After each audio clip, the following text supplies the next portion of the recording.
we are closing out another week in the financial markets. Job numbers came in hot, but the market doesn't seem to care. We're going to dive into all of that and more. Before we get going, please hit that like button, subscribe to our channel if you have not yet. Nothing that my Taylor Swift loving co-host and I say is financial advice. We are not financial advisors. We're a couple of guys who love following the markets. So please do your own research before making any buys and sells. Kevin, we got a big old jobs number today. If you dive below the headline information as well, it does not look great, but the markets do not care. Told you, man. I said it was the headline would look nice, but deep down it's bullshit. It's going to be a terrible read, and it was, but we're just not going to talk about it being a terrible read because the market's up and everyone just wants to fucking buy. With what money? I don't know. Maybe all the people who didn't get in to see the Taylor Swift, they're just starting to put it all into the market. The NASDAQ, the Dow. Clearly it's the Dow today, but markets are absolutely fucking stupid right now. And again, we got a nice little headline number. It's great for Joe Biden, or not for Joe Biden, but it's great for the Fed. It's like, okay, maybe it's going up. Maybe they can start to, reducing rates. Nope, I don't think so. You tripped over your words like Biden tripped yesterday on stage, Kevin. I did. We will be hearing from Joe this evening, I believe 7 Eastern. He's addressing the nation about the debt deal. That should be him signing it, wrapping that whole thing up. The Senate passed it last night, so it's heading to his desk, and that saga will be over with. Huh? He better wear a helmet when he signs it just to be safe. Anywho, so there's that. The market is responding. Let's talk about the numbers for a second here. The number that everyone's looking at initially was the number of jobs added. The expectation was 190K. It came in at 339K. Yeah. Then after that, people are looking at the unemployment percentage. It was expected to be 3.5, but it came in higher at 3.7. So everyone's like, what? How does that happen? 440,000 jobs were lost. That led to the increase in percentage. One number I did see, the adjusted measure of employment, which includes self-employed who are people who are unincorporated, farm employees, and workers in private households. That if you add those into it, that came in at 394,000 jobs. So an additional 55,000, bringing the unemployment rate down a bit. But that's not the number that everyone looks at. The other thing that came in that was concerning was the average hours worked, and that decreased to 34.3, which is the lowest level since April of 2020. So traditionally, from my understanding, before we see big layoffs, we often see hourly reduction, and this is kind of moving in that direction. So that is something that continues to make me not bullish. I'm not bullish. I can't do it. We saw the probability number move up a little bit. It's now a 2-to-1 chance of no hike, or a skip, if you will. We're still calling it a skip. Skip. So it's not great to me, and I don't know. The markets are pricing in the fact that there's probably going to be a skip, and that maybe we'll get better readings next month, and maybe the Fed will pause there and everything's just up only from there. I don't think that's the case, though. Yeah, I don't buy it for 1 second. Again, hours coming down, that just shows that they're going to try and reduce the amount of spending that they're going to have to do at their jobs, these employers. So as that comes down, that's just that's like the nice way of doing it before they actually have to lay people off. That's huge. I think let's not forget the domino effect there. Sorry to cut you off, but let's not forget it. But let's just be real. Hourly employees are probably more likely to be relying on credit cards. They're probably more likely to be carrying over balances. And with rates staying high, that is a very bad thing. So once again, it sucks that people are having to go through this. I hate it. I wish we were a better run country and there wasn't so much debt right now, but we're not, and there is. Yeah, and again, people do have to be responsible as well, right? This is it gets to a point where in 2008 it was from the top to the bottom, borrowers to lenders, all the way. Everyone played a part, and everyone just has to be more responsible. And it's unfortunate, just people aren't financially literate. But that being said, obviously, people are going to be getting laid off, and we start seeing the unemployment number rising a little bit. Now, it's a good move in the right direction. However, we're still seeing tons of data, like you just discussed, that needs to be, still addressed. I don't see any way where this is bullish to the point where I'm going to be buying the market, right? I think it's just showing me that, okay, there's probably more to come, and we're starting to make, a move in that direction. And it still is tons of, data is still enough for, if we do have a data dependent Fed, to be like, okay, the labor market is still extremely hot. We need to see it cool down even more if we want to start reducing rates. So I don't necessarily think this is going to be the, the indicator for them to be like, no rate hike, we're going to skip. I mean, it could be if they are really trying to just like wait and see, but if they're actually data dependent, this would not necessarily be something that would be bullish to be pricing in the skip, I think, at the June FOMC meeting. Yeah, it's not bullish to me. Kicking the can down the road isn't usually a great strategy. Another big piece of news that came out today, I don't know if you saw this one, Kevin, was around Amazon and in talks to launch their own cellular program for Amazon Prime members. So it was interesting. They are reportedly in talks with Verizon, T-Mobile, and Dish Network to receive wholesale prices for Prime members, anywhere from it being free to like $10 a month for unlimited, unlimited calling, getting a cell plan. That led to Dish Network and Amazon stock going up because, I mean, who the hell uses Dish Network anymore? But Verizon and T-Mobile shares taking a big hit. People, thinking that maybe that could mean, obviously, if people are going to be getting Amazon Prime for $10, why do they keep their Verizon membership for $80 or whatever else it would be? So, right. I guess one thing I would say to that point, maybe this makes, because this is still a long shot to happen. Like Amazon has dumped a lot of programs that they were looking at starting, a lot of offerings. So, this could be a contradictory play of like, if Verizon and T-Mobile are taking a hit, if you believe or in one or both of those, maybe you pick up some shares of it because the market is overreacting. And if we find out that this gets scrapped, you get a nice ROI right there. Yeah, not financial advice once again, but I think this is a classic like overreaction to news that is nowhere close to being finalized. Yeah, I couldn't agree more. These deals take so long to play out, and again, I don't think T-Mobile or Verizon are necessarily going anywhere. And again, this seems like we're just a news-driven market too. At some points in this market, especially when it comes to singular stocks to some of these companies. So I don't necessarily think it's a bad idea if you are going to maybe go for a little scalp here. Would I go for it? Probably not, just because I see the entire macro right now and I'm just like, I don't care about any of this stuff. This market needs to die. But if I'm looking at it or just trying to make a quick trade, I do think that maybe there is some. It seems like it'll probably be bought back, right? It's how this market's been doing. Look at the bank stocks, right?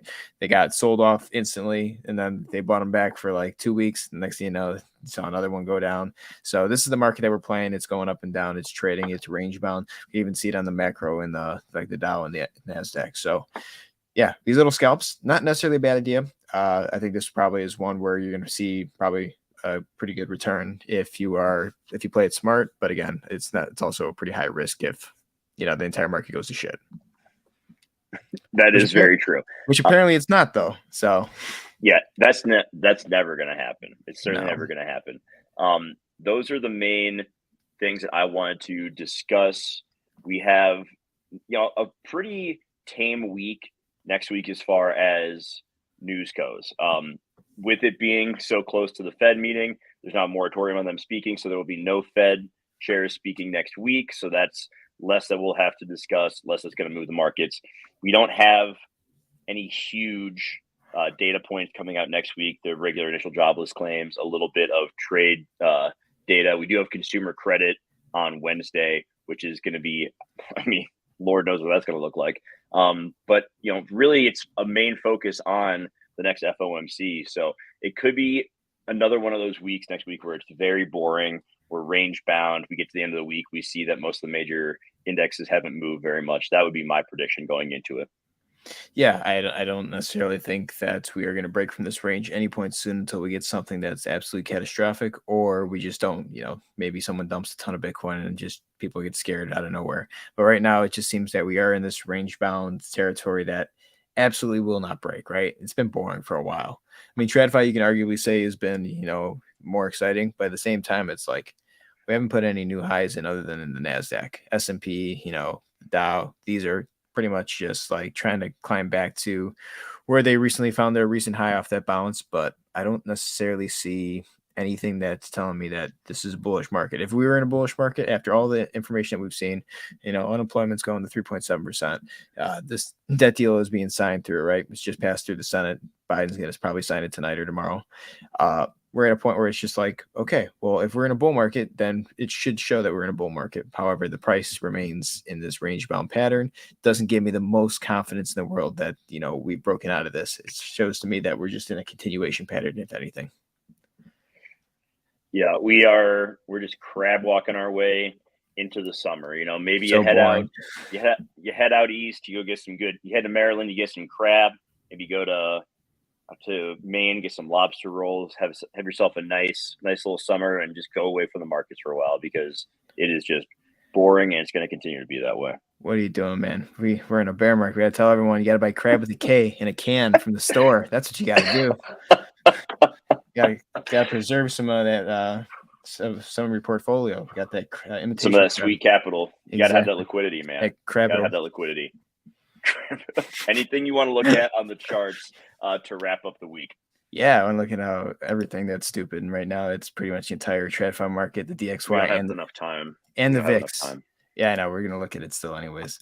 All right, so I just want to pull up your baby right here, the VIX, because we broke under 15 today. What the fuck? That's absolutely insane. We're extremely oversold on pretty much every stochastic RSI indicator. Like, look at this. We're at. Is your screen stuck? Oh, damn it! Are you? Did I press the wrong one? Oh, you know what it is? That's so dumb. Okay, all right, I know what's going on now.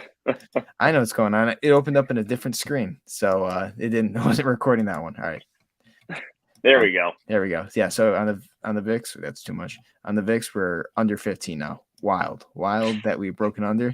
This is on the monthly too, right? Stochastic RSI on the monthly is at 0.0. It's actually at 0 and 4.27. So it can't really go much lower if we're talking about being completely undervalued on the stochastic RSI, right? That's absolutely insane. It's if we go to the weekly, yeah, we're at what, 9 and 9. So we got 91 points that we go up to the upside. And if we look in the daily, it's probably extremely oversold. Yeah, it's going to the oversold territory. And we're just, I don't know, man. It seems like there's no volatility at all whatsoever in the S&P. And clearly this chart is showing it. We got that one little spike to 27 back when SIVB happened. We got a couple in the 23s a few weeks back. But for right now, we're extremely freaking low. We got the death cross on the weekly. See, 50 went under the 200. Uh-oh, VIX is dead for. Just kidding.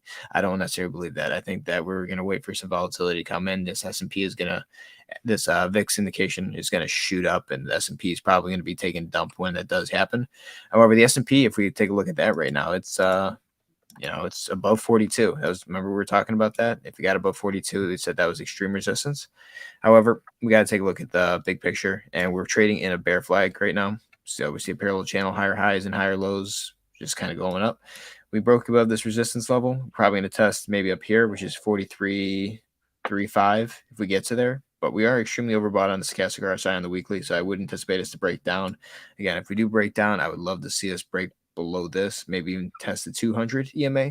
We're definitely going to test the 50 first, and then if we're still overbought, then we're test below that. But to get to the 50, that's would be a 300-point drop. Is that a lot? Absolutely. However, it's been going up 50 points a day for the past 2-3 weeks, right? It's at least it seems like I've said for a long time I'm not a trader, but I am so tempted because I'm so fucking convicted on this to pull the trigger on some VIX call options and just fucking bet that we get that spike.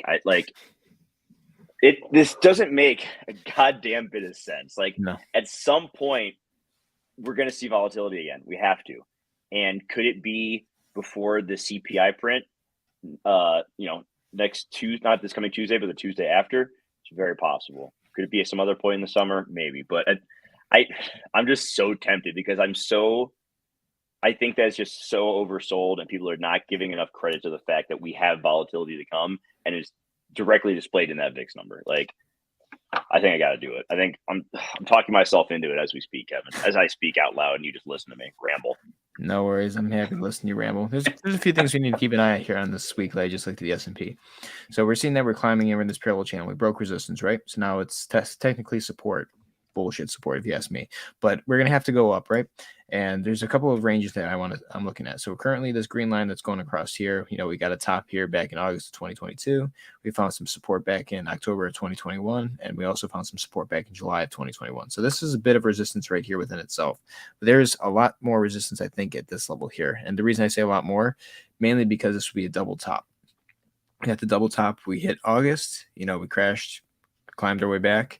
We're at an extremely overbought period. Maybe we get the double top here around 43.29, 43.3. And if that's the case, then, we've retraced all the way back here only to get up here and be completely overbought again. And we're likely not to push up. We're not going to be able to push up any further, which means, another push to the downside is highly likely. So if we I'm just going to look at this, and maybe this isn't the best way to do it, but I'm going to pull this to here. So that was a 25% drop from the height to where we were. And then let's go here. Let's see what 25% looks like from there. If I can find it, there we go. So that would put us around 31.9, which is also 32, which I think a lot of people have also been talking about being like a huge level for the S&P. I think 32 is a level that we're going to have to see. But, if we're taking the top of where it was and then the top from where it is now, if we see a similar move to that, then maybe we could be around 3,100. Again, I'm not saying it's going to happen tomorrow, but I'm saying that if we do break down from this and we do get that double top scenario, it's something we're going to have to keep an eye on. I do think we're going to break out of this parallel channel. It's been going on since October of last year, and now it is June. So well over 6 months. It's been like about 8 months or so, if I'm doing the math right. And that just tells me that when this does break, it's going to be pretty big. And let's not also forget that the 50 and the 200 EMA right here are pretty close. So if this breaks down, and we're talking about 32, 31.9 around here, down here, that 50 is probably going to crawl right below this 200 pretty fast. And maybe when it crosses, most of the move is already done, but it doesn't mean that the entire move is done and we could push down further. And again, we're talking about this being around here. It'd be kind of worst case scenario, obviously, would be retesting the COVID lows. I'm not going to talk about that right now. Let's see how this plays out because obviously the price has been pushing up. I do want to see us test the 50, the 200. If we break out from that, then I do think we'll probably have to come down to this 32 to 34 range. But again, that would be a similar move from what we saw from the top of the bull market to where we landed back in October to where we are now. I think that's very likely. So S&P, I think we're getting extremely close to being overbought. Just keep an eye out for this range right up here. I'll put a line up here just so we remember. Let's see, right there, horizontal line, and we'll make it. Do they have our money never sleeps neon green? Close enough. Close enough. We'll do that green for that. If we get to that and it gets rejected, then likely we know we're going to be seeing a breakdown, and we'll just keep an eye on that because let's check the monthly again for the S&P. Yeah, it's going to be completely overbought pretty soon. This could break down at any point, even though we're not overbought completely. You just got to find the right amount of resistance, and then the market kind of says, okay, we don't want to prop up this bullshit anymore. It'll break down, and then we'll just keep an eye on some of these ranges down here. Okay. What else do you want to look at? DXY real quick. Obviously, DXY got pulled back pretty hard yesterday. So if you look at the daily, too tiny. There we go. Yeah, so the DXY shot down all the way right yesterday. A lot of people were dumping the dollar. However, it came back. Stochastic ISO shows that there's going to be a bit of a correction, but we are staying above the 200 EMA on the daily. The good thing is that this 50 moving average is probably going to cross this right here on the daily. So that means we're probably going to get another push to the upside. And if I'm not mistaken, that should be enough to bring us to that 105.6569 area here, which is resistance. Maybe we break above it. So let's keep an eye on that. I think the dollar is not done yet. Again, the fact that it came back, it went down to 103 points. What was it? 103.496. And today we're at 104.041. And we're still pushing up. It looks like we're just going to have to keep an eye on it. Let's look at the weekly for the dollar. We'll probably be overbought today going into this territory. But again, we got the 50 moving average on the weekly at 103.61 as support. We bounced off of it, as we can see right here when we tested it yesterday. I think that we're still in a pretty strong case for the dollar. I do think we're going to keep an eye on that 105.6569 area, and we'll get to there and see if we can break that. If we can break that, then I think it's going to be lights out for a lot of these risk assets. Right now, the thing that's absolutely insane to me is how much everything's pushing up while the dollar is pushing up today, because it just shows you that there's still strength in the currency. The Dow is up, 680 points today, almost 700 points. You can see it today. That's what is that? 2%. It's a pretty big move, right? Obviously, for this, it found some support on the 50 moving average on the weekly, and it's pushing up. The thing is, we're still extremely close to being overbought. We haven't moved much down in the stochastic RSI. So as this weekly close comes in today, we'll probably push up right back into overbought. If you look at the daily, we're climbing. We'll probably get closer to that overbought territory, but we're not putting in necessarily. We're not getting enough to get above this. And if we look how many times we've been rejected from 34,347, right now we're at 33,741. We were below 33, the past few days, but we're not creating a trend to the upside, in my opinion. I think we're just seeing range bound. Like we're hitting our head, ass, head. We got to get probably another retest down here, in my opinion. But I think that this market is absolutely just getting to a point where it's starting to run out of steam. And even if the price is pushing up right now, looking at the macro, I think there's a lot more telling us that if we were in a bull market, the price would be a lot higher. It isn't. We're still under key resistance, and every time we hit that resistance, we get rejected. So I don't necessarily believe that this is going to be bullish. I do see a setup here on the daily, though, for the Dow to be pushing up. I'm not surprised. We're doing a parallel channel to the downside. That's a bull flag. Probably get a push to the upside. Maybe we do retest 34,347. Maybe, retest and get rejected. And if that's the case, maybe everything else, the weekly and the monthly, is completely overbought at that period. And if we look at the monthly there, this is actually just a stupid chart to be looking at. Obviously, this is just a really dumb chart I'm looking at. I'm like trying to see what pattern is playing out here. Sometimes it's hard to see. I can't really see one on the monthly. Stick with the weekly. I could just see that the resistance is probably going to be another hit up here. Again, S&P getting probably a double top. Dow is probably going to hit, I don't know, quadruple 15-time fucking hit its head top. I don't know. But it's absolutely insane. You're above the 50. I think you need to break below it, test 200. But what do I know? I'm just the asshole looking at the charts. Everyone else is just buying this shit. So that's all I got in the Dow. We are the asshole bears over here. And I think that's how we're going to continue being for a little bit. But gotta be open to some change. I mean, who the hell knows anymore, man? What change? There's no change. It's bullish or just watch this in absolute horror. And I'm just watching this in absolute horror because I know it's coming, but no one else seems to. NASDAQ, again, we've talked about this earlier, extremely overbought on the weekly. This should be breaking down. Again, we didn't put in a new high. We put in a higher high than this. However, we're putting in a parallel channel. I think we are going to have to come down and test this. This has been an extremely overbought market for some time now. Look at the monthly. We're overbought on this. This one's probably the easiest one to say that there is going to be a breakdown just because of how overbought it is. This is a bubble, in my opinion. When will it break? Who knows, right? This could happen at any time this summer, later this year. It's going to happen, in my opinion. But again, it's just it's been extremely resilient. It's aggravating to sometimes talk about things when they go up forever or even when they go down forever, because it's like, okay, this is boring. We need some type of change of character. However, we're not seeing that on the macro. If anything, we're just seeing these patterns being built and built and built and built on top of each other to the point where when they do break, it's just going to be absolute massacre. And I don't even know if it'll be fun then, because it's just going to be like, oh, finally, man, I can go to sleep. Don't have to worry about this thing keep going up for no reason, which in my opinion it is. So that's what I'm seeing in the TradFi markets. Crypto has been extremely boring. Maybe we do have a little bit of a push to the upside. Who knows? Bitcoin dominance has dropped below the key level support over here, right? We're talking about if it lost the 50 moving average on the daily, likely it would be going to the downside. However, we're getting close to oversold. So let's keep an eye on this. I do think there could be one potential move more for Bitcoin. This could push this up. This could be a little bit of a fake out here. I do think that Bitcoin is likely to, maybe even retest 28.8 if it goes crazy. Not necessarily. I don't necessarily believe that. Yeah, I don't believe that at all. I'm sorry. I don't know why I said that. I would say maybe like 28 maybe would be the height of that. You need to go get some sleep is what you need to do. Well, it's just delirious. There's so many numbers, and Taylor Swift is calling me, but I'm just looking at this stuff, and it's just like, come on. It's been so boring for Bitcoin. The dominance is down. We're not seeing tons. The only thing I am seeing about Bitcoin and all these exchanges, and there's tons of supply secretly going out to the exchanges. Supply is not. This is how we see. This is how we see capitulation, Kevin.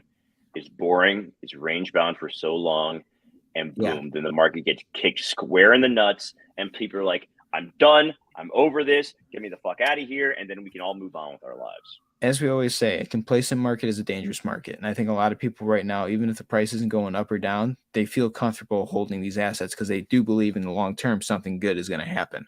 I think something bad is going to happen before something good happens, though. I think that's how you and me both are operating on this because we see what's going on. And again, we're talking about the macro. We're talking about the macro on the even in the medium to long term. Like I think medium, it's like maybe 2 years, right? Macro 1 to 2 years. I think a lot of people, if they're bullish, they're hoping for something that's actually about 5 to 6 years away, which is unfortunate because you're going to get killed all the way until that actually happens. I think that people are absolutely complacent. We're seeing some really weird price action. Like we saw how much volume came in on the other side, but now, there's no volume, but no one's selling. The price is still being propped up.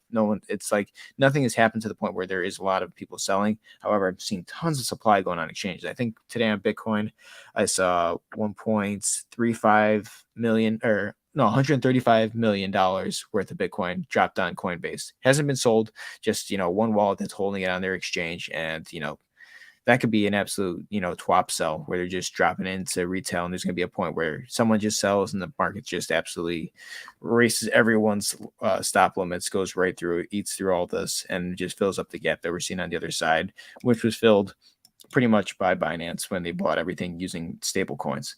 Not financial advice, but I do think that is what we're building. We're just putting in a continuation pattern. We're not seeing any trend to the upside. We are in a trend to the downside, but we're not seeing anything in the short term that is saying, it's going to go one way or the other. But if we look at the macro, this is just 100% a continuation pattern.